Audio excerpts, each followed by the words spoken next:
Hi. Hi, Alexis. Hey, I was literally just reading the email that Abby sent me for LA Times interview prep. She's Well, so sweet. perfect. How are you? I'm very well. How are you? I'm on day 4 of homeschooling, and I don't know if you've seen that meme circulating of I have so much respect for teachers, but I really do. Right. It's a lot of work. Oh my God, it's so crazy right now. You know. Well, we can just jump right into it. Okay. So, you are, just for some background information, you are pretty infamous for the Bling Ring and your reality show Pretty Wild. How much of those would you say accurately depicted your life? Not at all. Yeah. No, it's really interesting. So a lot of people know me for those two things, but they don't know the before story and they don't know the follow-up of what happened after. Mm-hmm. But I wouldn't have it any other way, because had I not gone to jail, I probably wouldn't be alive today, and that's the truth. So the truth is that before my show aired on television, I grew up in a home with divorced parents, a really abusive alcoholic father. There was incest going on in the home. My sexual abuse around age 5, which is considered rape, started happening, and that lasted for several years. And my dad, who was this really big director of photography in the industry, lost his job due to his addiction when I was a young kid, and ended up becoming homeless, which, led to us barely getting by for many, many years, especially after the writer's strike and the 2008 crash. So we were, trying to make it as background dancers and models in the industry when we were discovered for our show. And there's some misconception. A lot of people think that I got the show because of the Bling Ring, but it was actually the opposite. I had the show first, and then the Bling Ring happened. And so the show, which was supposed to be kind of about this kind of like alternative version to the Kardashians, this like kind of hippie, crunchy alternative family who was trying to make it in LA, really quickly turned into a show about the Bling Ring. So I was also keeping the biggest secret of all, aside from what my home life was really like growing up and my sexual abuse. I was raped again at 17 as well, was that I was a heroin addict the entire time we were filming the show. So what looked like this really glamorous life on the outside was actually me, like, slowly dying day by day on the inside. And then regarding the Bling Ring, because I had my show, I really quickly became the face of the Bling Ring. And I talk about this a lot, the way that media portrays women in particular, but the way that they sway things for their narrative, because sex sells, and it's way sexier for a girl who has her own reality show to be the face of the Bling Ring rather than the two kids that actually were. And so I looked like this girl who didn't really care about her circumstances, who was naive and uneducated and snotty and bratty and conceited, but really I was this like junkie who was dying, this traumatized child who was just trying to survive. Right. And that's not to say that I don't take responsibility for my actions, because I 100% do. I always tell people, who I'm working with or coaching or counseling, that we're not responsible for the things done to us, but we are responsible for the things that we do to others. So as a result of all of that trauma, I did get myself into a lot of trouble. But like I said, that ended up being the best thing that ever happened to me. Right, and that definitely is a very rocky and unstable environment for anybody to grow up in. They say that it's hard to tell what comes first, the addiction or the mental illness. Do you think that with that kind of childhood and all of that trauma, it was, in that case, some sort of mental illness that led to your addiction? Yeah, I kind of have a hard time with the word mental illness because what happens, and this is going to get real technical, I don't know how much of this you want to use, is that when you've been abused to the degree that I was, your brain doesn't develop like everybody else's. Right. And it can heal, but there's no question in my mind that once the limbic system, which includes our primal brain, which leaves us in a constant state of fight or flight if it's been activated too many times. Once that's been hijacked, everything else is game over. Right. You hear about the rare case of someone who's like, I don't know why I'm an alcoholic.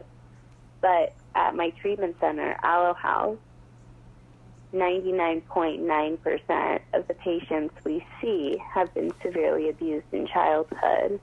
90% of those 99.9, both male and female, have incurred childhood sexual abuse. So the two things go hand in hand, and we really do believe that trauma is at the root of addiction. Right.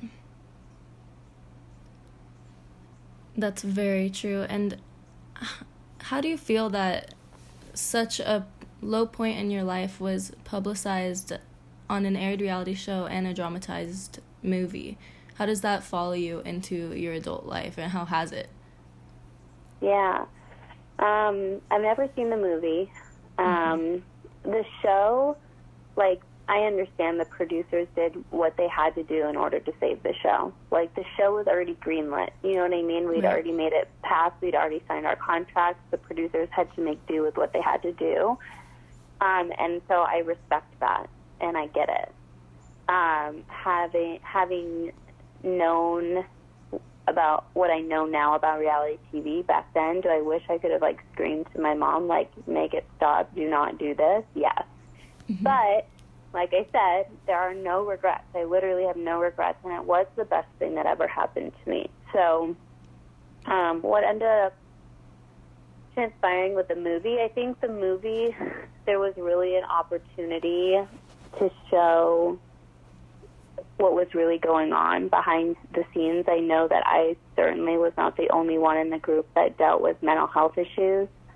I also think that there was just kind of a lack of respect for the situation, if that makes sense, on both sides. And so, but you know what? It is what it is. Like I said, I've never seen the movie. These are two things that will forever be associated with me. And I'm okay with that because it's given me the platform that I have now to be able to go out into the world and help the thousands of people that I have. Right. So it's as much of a blessing as it is a curse. And what was your mindset like during this time period? Did you honestly believe that you were doing fine, and were you justifying your actions and behavior, or did you know that it was a whole mask that was being portrayed to the world? Yeah. I thought I was fine.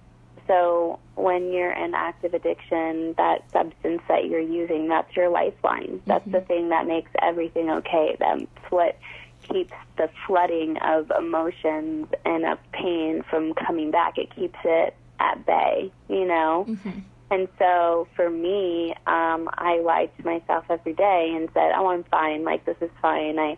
Now I might be, like, physically dependent on this drug, but I'm not, like, emotionally dependent on this drug. And I had every single excuse that I could think of in my playbook. But, no, it wasn't until I went to jail and detoxed and spent that summer in jail that I finally realized, like, whoa, like, maybe heroin is a problem for you, and maybe you should stop using heroin. And I laugh at that now because I'm like, no, sweetie, you were the problem. Like, the heroin was, like, the solution to the problem temporarily. It didn't it's not working anymore, but, like, the problem is in you. Right. You have to deal with it.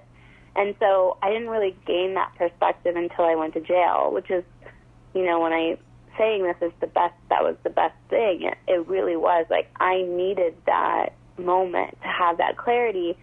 And while I did end up relapsing and had no resources, you know, nobody in my family had ever gotten sober before. Nobody had been like, maybe you should go to rehab. That was not a thing. Right. And so when I got out, I, of course, relapsed. And then by the grace of God, thanks to Judge Peter Espinoza, and I'll say his name over and over and over again because he gave me a second chance, the DA wanted to sentence me to 6 years. And Judge Espinoza gave me a second chance at life and sentenced me to a year in treatment. Mm-hmm. So I didn't have that clarity even in the beginning of treatment. It really didn't come until 3 months into rehab where I was like, it all came crashing in. Like, you're the problem. You're the common denominator, and you're the only one that can fix this. Right. And as a mother now, do you have 1 or 2 children? I have 2, a 3 and 6-year-old. Oh, so how do you see yourself? Obviously, you said this is something that you don't regret. You know, it's created who you are today, and you're able to share the story and inspire people all over the world. But as a mother, how do you see yourself, if you haven't already, eventually explaining your former behavior to your children? What kind of lessons do you hope they learn from it? Yeah. So it's interesting. This was the first year that I shared my sober birthday with my older daughter. Like, explained to her that I had 9 years of sobriety and what that meant. Mm-hmm. But my kids have grown up at our treatment center. You know, they've spent every Christmas party there. They know what mommy and daddy do for a living. They know that alcohol and drugs makes people behave differently. They've seen aunts and uncles and grandpas and grandmas who have consumed substances, and my oldest one specifically has been like, why does grandpa act like that when he's had a, you know, he knows. Kids are so smart. I believe in age-appropriate, and having age-appropriate conversations, right, whether that's about our bodies or sex or protecting our bodies or substances. So, you know, I'm really fortunate that my children have never seen mommy or daddy loaded, you know, screaming at each other. Like, they've never witnessed any of that. And when the time comes, you know, they'll learn more and more. Right, for sure. And during the time that all of this was being publicized, it was portrayed that your mom was trying to teach you and your sister about the law of attraction and bring those kinds of philosophies into your home. How did that affect you as a child? And do you carry any of those teachings into your life today?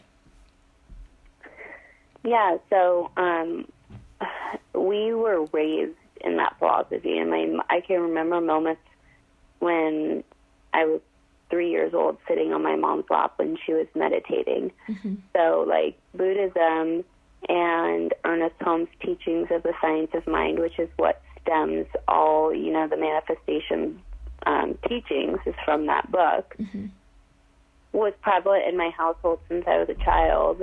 And the thing is, though, just like any religion, people can, and my parents did, cling on to spirituality in order to bypass the trauma that they had to work through themselves. And I call it spiritual bypassing. Mm-hmm.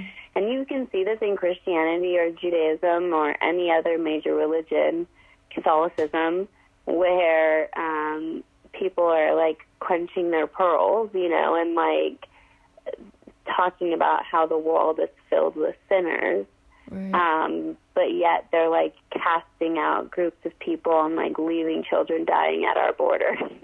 And so what happened for my family is that I had 2 really traumatized parents who were using this alternative approach back then it was considered alternative. Now it's mainstream. Everybody's doing, veggie cleanses and acupuncture and yoga and meditation. And so, the difference is that I've done the subconscious work. I've done the trauma work. And I still, you'll find,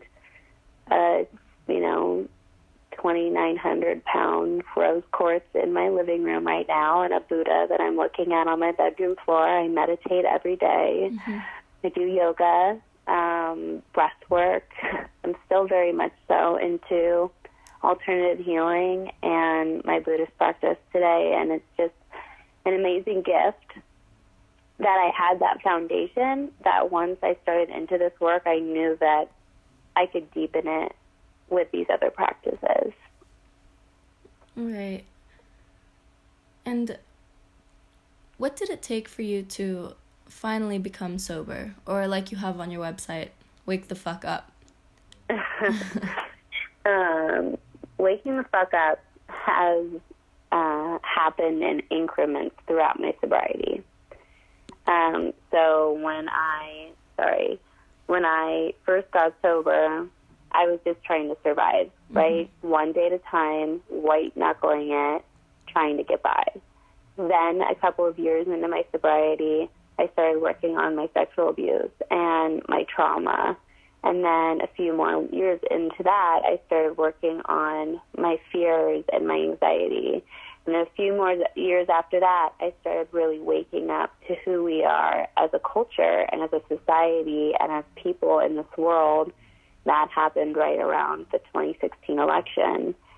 And that's kind of where, like, the activist in me was born. Like, I knew it was always there. I was always a rule breaker. I was always the one saying, fuck this shit. This behavior's not okay. I remember my mom getting mad at me because I would yell at her, like, about my dad's behavior. Like, his behavior is horrible. I'm not talking to him anymore. I was always seen as the one that was, like, the rule breaker. It's funny, in my show, when I said, they were like, who do you look up to? And I said, Angelina Jolie, because, she has a hot husband. They only used that clip, but I went into, like, how I've always admired her and Oprah's, like, philanthropic work. And so the activist in me was really born when my bubble, so to say, was popped. I had grown up in a time where, for the majority of my fundamental growth years, Obama was president, and you were able to get married if you were gay, and, like, access to health care, and, like, all of these really progressive things. And all of a sudden I just kind of really woke up to the reality of, like, no, we still live in a very sick society, and I need to help people get out of the sickness. Right.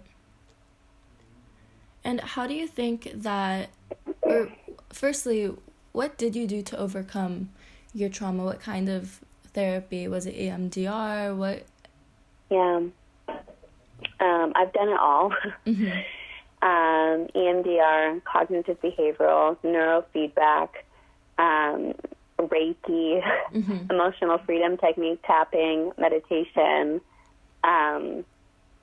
I've literally tried everything, transcranial magnetic stimulation, TMS.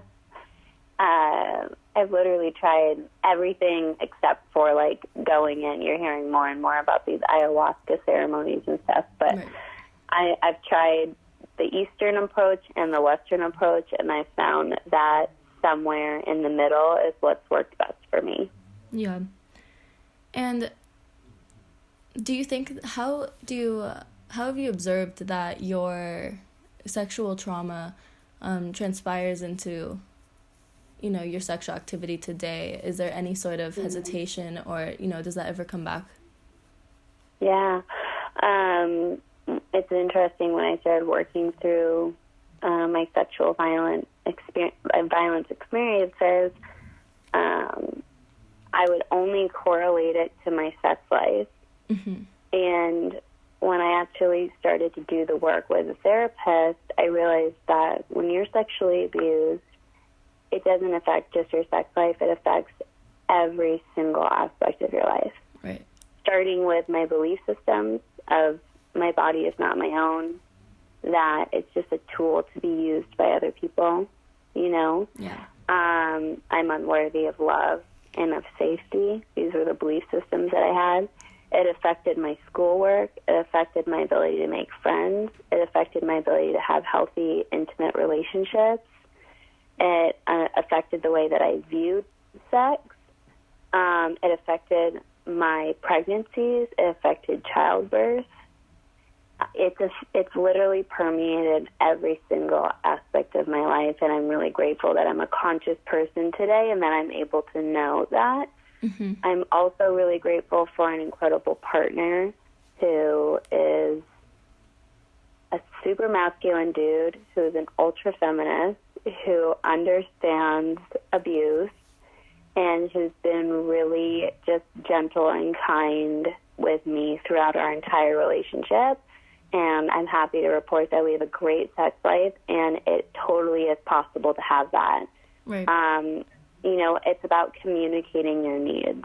I don't know if this is too much, but, like, for me, like, I don't like kissing when we have sex because I feel like I can't breathe. Mm-hmm. So that, you know what I mean? Like, I have to do the work to know that that's a trigger for me, so that way I can express that to my partner and make sure that I'm feeling safe when we're intimate. Yeah, for sure. And what would you say, generally speaking, is your life in recovery like? Socially and, you know, just kind of day-to-day things. Yeah. I just remember the moment that I woke up and had this profound shift and realization that I used to spend every day of my life wanting to check out of my reality, and now I spend every day of my life enjoying being so checked into reality. Mm-hmm. And my life is so big and so beautiful and so full.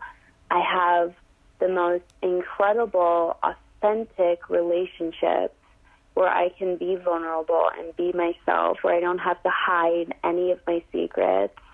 I have my amazing community over at Aloe House, where I'm able to work with people who are brand new sober.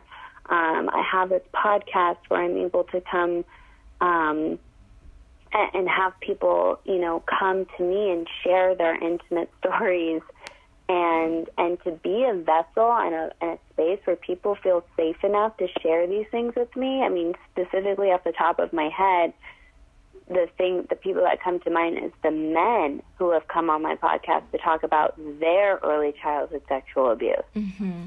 I mean, the fact that, like, anybody trusts me with this stuff is just amazing. So, and I get, like, emotional talking about it because if you would have told 19-year-old me that, like, this is where I would be, you know, quarantined in my house in the hills with my 2 kids on a beautiful sunny day, talking to an LA Times reporter and talking about how, you know, I'm fighting to save people's lives, I would have been like, bullshit. Like, there is no way. Right. Like, that's not possible. You know what I mean? So it's just like a freaking miracle. And I'm so grateful. And not to say, like, there, at the same time, like, the sober life, like, the spiritual path is the harder path. I will never bullshit anybody on that. It is so much harder to not have an escape, but it's so much more worth it. Yeah. And like you were saying, you were used to checking out of reality, and now you appreciate every moment in reality. Yeah, even when it's really hard. I'm not going to lie, it's really hard. Since 2018, it's been really, really hard. Right. I've dealt with, like, I've had blood clots in my lung where I almost died. I've had traumatic births. I've dealt with PTSD. I had a grandparent who committed suicide. Mm-hmm.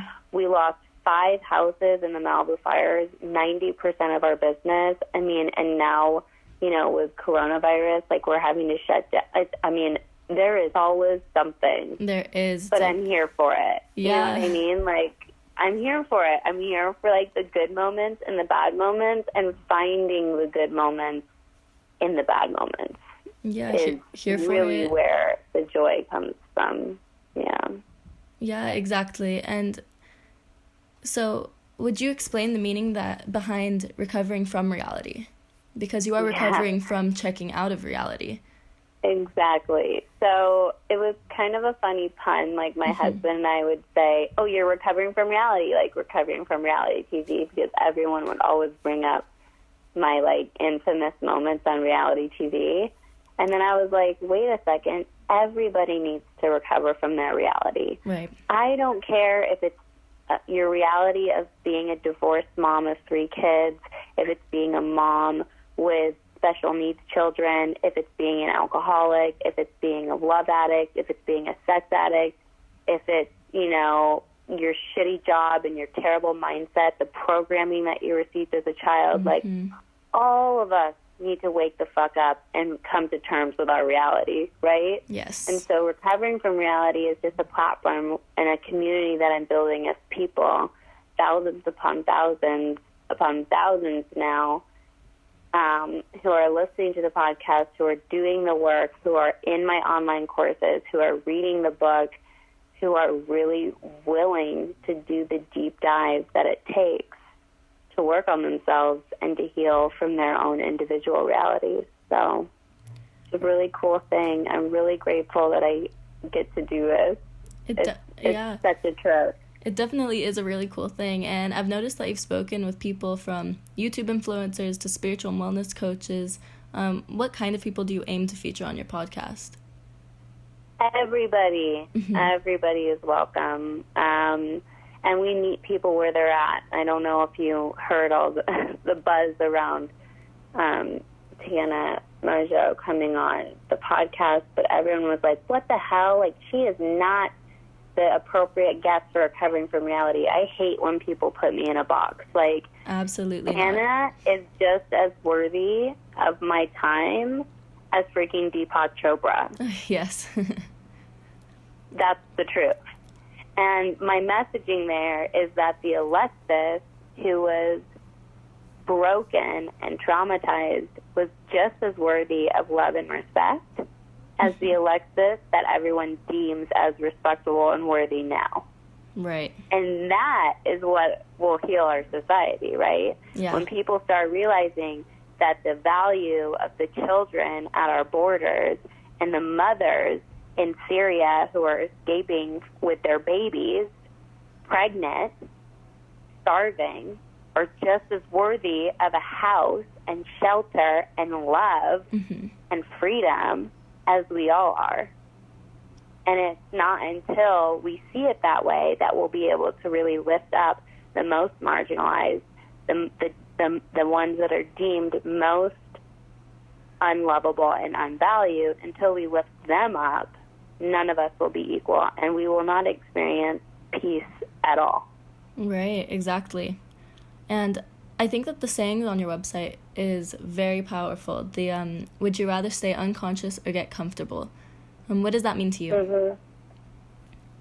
Yeah. So kind of going back to like the spiritual work, like I see so many people who are just living with their heads in the sand, pretending that everything is okay every day, operating on automatic pilot, going through the motions, but that aren't really awake or alive. So would you rather, wake up? What was the saying that you had said that you like, or get uncomfortable? Yeah, get uncomfortable or stay unconscious.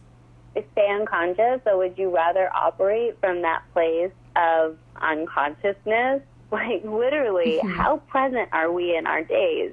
Most people get up, do the same routine every day, get in their cars, turn the same station on every day, drive to work, do the same thing every day, and then rinse and repeat. So would you rather operate like that? Meanwhile, life is happening to you. You're not doing anything with your life. Or would you be willing to deal with moments of temporary suffering and uncomfortability in order to have the life beyond your wildest dreams? Right, exactly. And I think that's such a powerful message. And when did you realize that you were ready to start telling your story to others?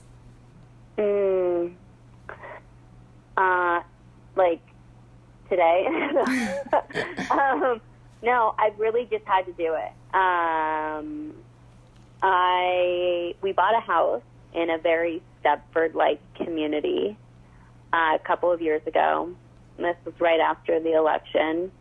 And I spent an entire year being afraid to tell the moms at drop-off who I was, because I didn't want my child or me to deal with, like, the ridicule and the heat. And this was not just, like, a made-up fear. You know, in my Moms of, you know, Los Angeles Facebook group, literally people had posted my mugshot in that group. Wow. And ripped me to pieces once they found out that I was in it. So I was operating from this fear that I was going to be found out, and was making up all of these, like, fucking, I'm sorry, BS stories about why I couldn't drink with them all at 3 o'clock on the play date after school on Fridays. You know what I mean? Yeah. And then I slipped into a severe depression. And no wonder. I had no relationships with anybody. I was, like, isolated. I was a stay-at-home mom at the time. And so that was happening. And like I said, I began to really wake up to, like, our current reality. I grew up in the bubble of Southern California where, like, we don't see color. And, like, racism doesn't exist.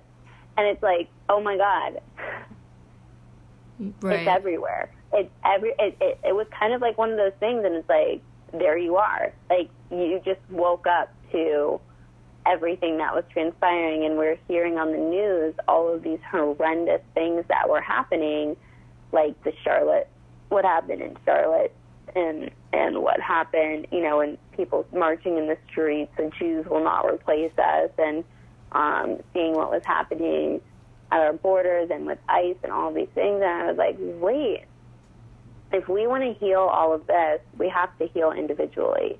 And so I made, like, the radical choice right there and right then. And some days I regret it. Yeah. But but most I don't, where I was like, screw it.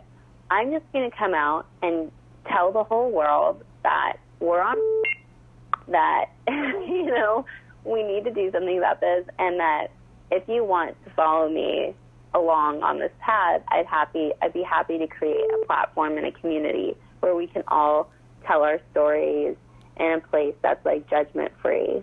And so the podcast was born, and I was like, I'm going to create a space, a community of people who are in the work, and then that blew up. And, you know, we're, like, regularly in the top 5 in, you know, on Apple iTunes for health and mental health and wellness, you know, health and wellness. And, and so it, like, just blew up. And then I started writing the book because I was like, well, I guess people really need this. So we write a book, you know, and then the next step, I don't know, maybe we do a documentary series, who knows what the next steps are. But we don't stop here, you know, and it's scary and nerve-wracking and stressful and all of those things. And I'm sure, you know, most of the moms up here in my small little Stepford community think I'm a nut job, but I don't really care. It's fine. It's fine. Yeah, and, you know, ultimately, what message are you trying to spread using your platform? Yeah. I think the message is, you know, that everybody is worthy of peace. Right. And that it's obtainable. And I don't care what you've done. I don't care your deepest, darkest secret. You can recover from your reality. And not only can you, but you deserve to. So if you want to join us, you can join us. And, you know, everybody is welcome here. Yeah. And also, you know, you became a viral meme in your phone call scene, on a lighter note. And how today do you feel about, you know, people know the whole scene by heart, know the whole phone call scene. And I do. yeah, and how do you feel today? I mean, is it something that you're able to laugh at now, or does it bring back, how you were feeling at that time? No, I usually laugh about it. I do find it quite funny, and if you follow along with me on Instagram, you'll see that I post the memes often. Yeah. So, I think that that's one of the beautiful gifts of sobriety is there's stages of healing, and eventually you get to a stage where you can have a laugh at yourself, and like what a gift that is, and everybody should be able to get to a place where they're not so serious and can just enjoy, the silly, funny things that we've done in our past.